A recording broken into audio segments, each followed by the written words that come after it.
ఉపనిషత్తులో 3 పదాలున్నాయి. ఉప ప్లస్ నీ ప్లస్ సద్. సంధి విడదీసినప్పుడు షత్ కాస్త సద్ అవుతుంది. సద్ అంటే నాశనం చేసేది అని ఒక అర్థం. అంటే సంసారాన్ని నాశనం చేస్తుంది. ఇంకొక అర్థం ఒక లక్ష్యానికి తీసుకువెళ్ళటం. అంటే బ్రహ్మ విద్య లక్ష్యానికి చేరుస్తుంది అంటే అక్షరాల ప్రయాణం చేసి వెళ్ళటంగా తీసుకోకూడదు. బ్రహ్మ విద్య జీవునికి పరమాత్మకు మధ్య ఉన్న దూరాన్ని తొలగించి ఐక్య జ్ఞానం కలగజేస్తుంది. అలా సద్దుకి 2 అర్థాలు చూసాం.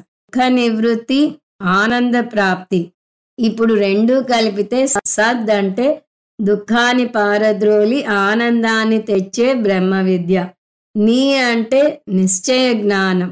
బ్రహ్మ విద్య పొందితే చాలదు, అది సంశయరహితమైన జ్ఞానంగా ఉండాలి.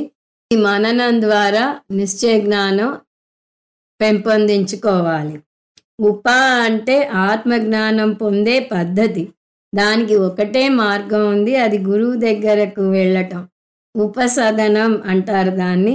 గురువు సమీపానికి వినయంగా భక్తి ప్రపత్తులతో శ్రద్ధతో వెళ్ళటాన్ని ఉపసదనం అంటారు. సో ఉప అంటే గురువు శాస్త్ర ప్రమాణం ద్వారా జ్ఞాన ప్రాప్తి. నీ అంటే నిశ్చయ జ్ఞానం. సద్ అంటే ప్రయోజనం. అందువల్ల ఉపనిషత్తు పూర్తి అర్థం సమర్థుడైన ఆచార్యుని దగ్గర శాస్త్రాన్ని నేర్చుకుంటే ఆ బోధ దుఃఖాన్ని పారద్రోలి ఆనందాన్నిచ్చే నిశ్చయ జ్ఞానాన్ని ఇస్తుంది. ఒక ముక్కలో చెప్పాలంటే బ్రహ్మ విద్య